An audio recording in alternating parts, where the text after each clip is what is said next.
부동산 건설 시한폭탄이라 터지면 끝장납니다.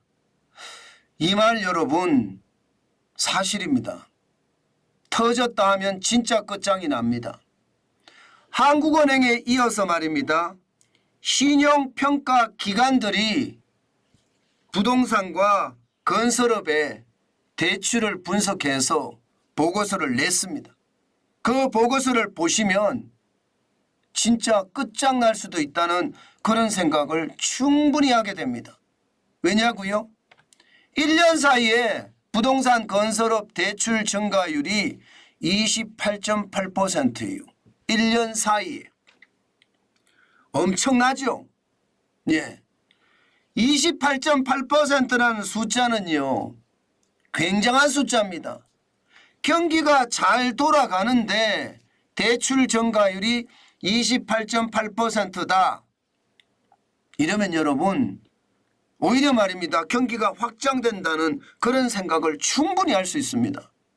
그렇지만 현장 경기는 지금 냉골이다 못해 북극 한파까지 덮치고 있잖아요. 이런 상태에서 대출 증가율이 늘어난다는 것은 지금 벌어서 버티지 못하니까 대출로 버틴다는 뜻이에요. 그래서 저는 충격적인 숫자라고 봅니다. 그것도 28.8%가 늘어났다는 사실 말입니다. 실제로도 한번 보실래요? 실제로 보시면 나이스 평가 정보라는 신용평가 기관이 분석한 겁니다. 2022년하고 2023년을 분석했어요. 2022년 396억 396조 2,300억 원입니다. 그런데 2023년에는 503조 7,400억 원. 1년 사이에 28.8% 112조 5,100억 원이 늘었습니다. 괜찮을까요? 저는 괜찮지 않답니다. 503조 7천억 원이면요. 대한민국 국가 예산이 637조 8천억 원이었습니다. 그렇게 생각을 하면 진짜 어마어마한 금액이 부동산 건설에 대출이 됐다는 뜻이에요. 특히 말입니다. PF 대출이 포함되어 있는 부동산 업원이요. 302조 7,300억 원에서 385조 3,800억 원까지 늘었습니다. 27.3%가 늘었고요. 건설업은 심각합니다. 건설업은 88조 5천억 원에서 118조 3,600억까지 늘었습니다. 33.7%가 늘었습니다. 이렇게 늘면 갚을 수 있어야 되잖아요. 건설업도 갚을 수 있어야 되고 부동산업도 갚을 수 있어야 되잖아요. 갚을 수 있을까요? 지금 나이스 평가 정보는요. 이거 굉장히 위험하다. 이렇게 평가하고 있는 겁니다. 어떻게 평가를 했느냐. 당장 말입니다. 부동산 업만 하더라도요. 지금 보시는 것처럼 2022년에 302조 7,300억 원이었는데 당시의 연체율은요 0.75%였습니다. 물론 0.75%도 굉장히 높습니다. 금액으로는 2조 2,700억 원이었고요. 그런데 2023년 연체율이 더블로 늘었습니다. 1.82%까지 늘었어요. 7조까지 금액으로는요. 385조 3,800억 원이 됐는데 7조까지 연체율이 늘었습니다. 괜찮을까요? 저는 괜찮지 않답니다. 여기에다가 말입니다. 더 심각하게 느껴지는 것은 제2금융권의 연체율입니다. 제2금융권의 연체율은 3.29%까지 늘었습니다. 부동산업에서 3.29%까지 말입니다. 저는 이것을 보니까 이대로 잘못 가다가는 진짜 큰 코 다치겠구나. 저는 그 생각이 당연히 들 거라고 생각을 합니다. 이 정도면 당연히 들지 않을까요? 지금 제2금융권의 부실이 지금 얼마나 큰데 지금 이대로 되면 최악의 상태로 몰릴 수 있습니다. 부동산업 전체가 이렇다는 이야기잖아요. 제2금융권도 3.29까지 올라갔고요. 물론 제2금융권 안에서도 말입니다. 다 다르겠죠. 네, 뭐 증권사 다르고 상호금융 다르고 저축은행 다르고 예, 이게 여신전문기관 캐피탈사 다르고 보험사 다르고 다 다르겠죠. 그렇지만 저축은행이나 새마을금고나 축협이나 혹은 단위농협이나 다 위험하다고 이야기하잖아요. 저는 언제 터질지 모른다고 생각을 합니다. 경기라도 좋으면 괜찮아요. 지금 경기가 최악의 상태로 계속 몰아치고 있는 게 현실이거든요. 그러면 제2금융권 전체 연체율이 3.29%인데 3.29%를 어떻게 극복할 수 있을까요? 아마 이거 말입니다. 쉽게 극복하기 어렵습니다. 일반적으로 은행권이라고 이야기하면요. 0.30%거든. 0.30%. 제2금융권은 3.29%고 대단하죠. 저는 이게 겁난다는 겁니다. 은행권이라고 이야기하는 데는 0.3%밖에 안 되고요. 제2금융권은 3.29%. 이게 11배가 넘는다는 뜻이나요? 11배가 넘습니다. 연체율이.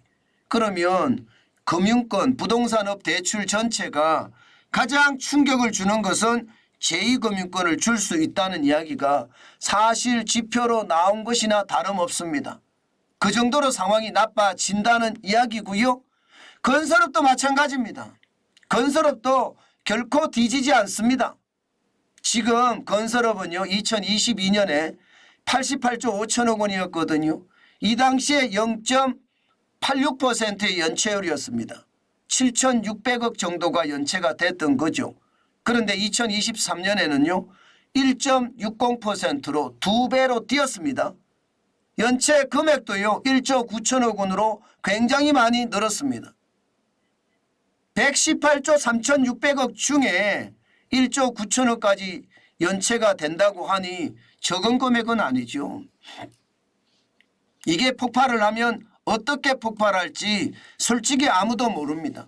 더 중요한 것은요. 제2금융권의 연체율이 2.40%라는 사실입니다. 이것은 어떻게 생각하면 말입니다. 은행권의 0.57%에 비하면요 4.2%나 높은 수치예요. 그러면 건설업도 지금 위험하다 이렇게 이야기할 수 있는 건가요? 경기가 좋으면 건설업의 위험이 그만큼 줄어들 수 있습니다. 그래서 정부가 SOC 사업을 확대를 해서 건설업을 어떻게 하든 살려가자 이런 이야기 하거든요. 그렇지만 여러분 시간이 없습니다. 시간이 굉장히 촉박합니다. 금액 자체가 적은 것도 아니고요. 그 금액이 언제든 터질 수 있다는 것 지금 현실로 나타나고 있거든요.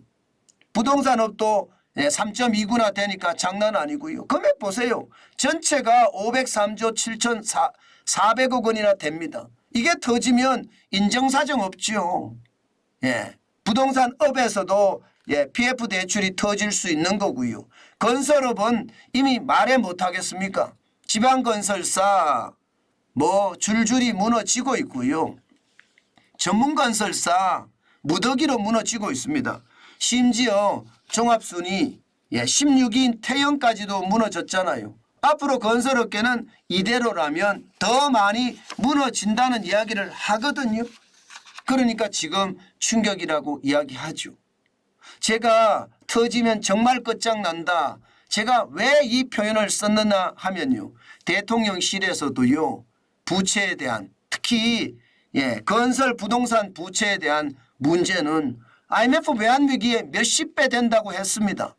진짜로 몇십 배 될 거예요. 그만큼 충격적이고요. 똑같은 내용을 한국은행에서 발표한 것도 보면요. 충격적입니다. 똑같은 내용입니다.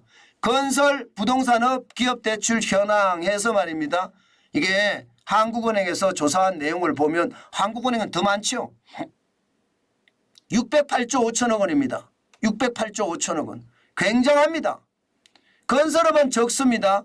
115조 7천억 원이니까 건설업은 좀 적어요. 부동산업은 훨씬 많습니다. 492조 8천억 원이니까. 왜 통계가 틀리느냐? 뭐 기본적으로 말입니다. 지금 한국은행의 조사는 은행과 비은행 다 포함한 조사고요. 예. 대신에 말입니다. 앞서서 조사 발표했던 나이스 평가 정보에서 발표한 것은요. 아무래도 모니터링 대상 58만 개를 대상으로 조사를 했기 때문에 금액은 틀립니다. 그렇지만 분명한 것은요. 한국은행도 지금 위기라고 말하고 있습니다. 터지면 언제든지 터진다는 이야기를 하고 있고요. 여기서 더욱 중요한 것은요. 나이스 신용평가 정보에서 신용평가 기관이 시장을 봤을 때는요.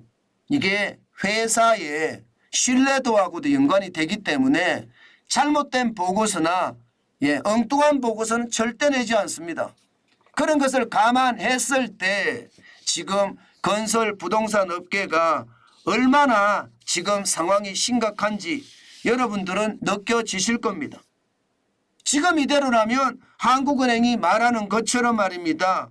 연체율이 계속해서 늘고요. 그렇게 되면 건설 부동산 쪽에 상황은 점점 더 어려워진다. 이렇게 이야기할 수가 있는 겁니다. 아마 앞으로도 계속해서 말입니다. 긴축은 계속 갈 거예요. 게다가 고금리는 계속 또 갈 겁니다. 긴축과 고금리가 계속 가는데 경기가 확 살아나기는 힘들거든요. 그러면 경기 때문에 건설과 부동산은 앞으로 결국 고금리를 계속 물어가야 된다는 뜻입니다. 경기는 기본적으로 침체 상황이 계속 연결된다는 뜻이고요. 그러면 이것을 극복하기가 굉장히 어려워질 겁니다. 저는 여러분들에게 늘 말씀을 드리는데 건설 부동산의 이 대출 저는 시한폭탄이라고 이미 보고 있고요. 이게 터지면 정말 끝장난다는 거 저는 실감합니다. 그만큼 말입니다.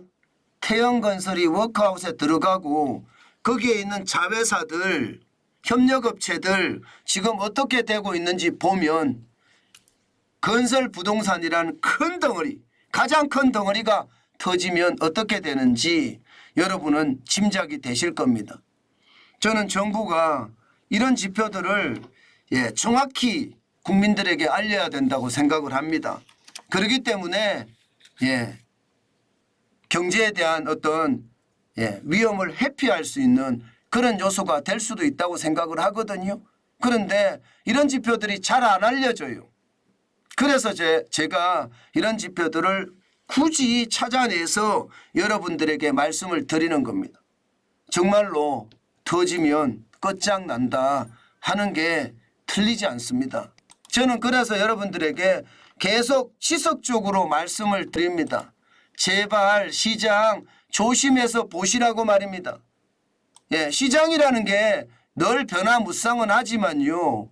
지금 가려진 부분이 있을 것 같아서 저는 두렵다. 여러분들에게 그렇게 말씀을 드리는 겁니다. 저는 가려진 부분이 터질 때는 사실 인정사정 없거든요. 그 가려진 부분이 최악의 상태를 저는 만들어낼 수도 있다고 봅니다. 그렇기 때문에 여러분들에게 조심하시고 또 조심하시고 돌다리도 두드려서 건너라? 아니다. 돌다리 건너지 마라. 오히려 말입니다. 돌다리 건너기 전에 텐트 치고 기다리자. 제가 그런 말씀을 많이 드리잖아요. 그게 제가 생각하는 지금의 위기 상황입니다. 지금은 언제 어느 때 어디서 어떻게 터질지 모릅니다. 그렇기 때문에 투자는 자제, 자제는 당연하고요. 절제, 당연히 그렇게 해야 된다고 저는 생각합니다. 그렇지 않고 말입니다. 과거처럼 대세 상승기 때처럼 투자하면 안 됩니다. 확실히 그거는 위험을 자초하는 일이다. 그렇게 강조해 드립니다.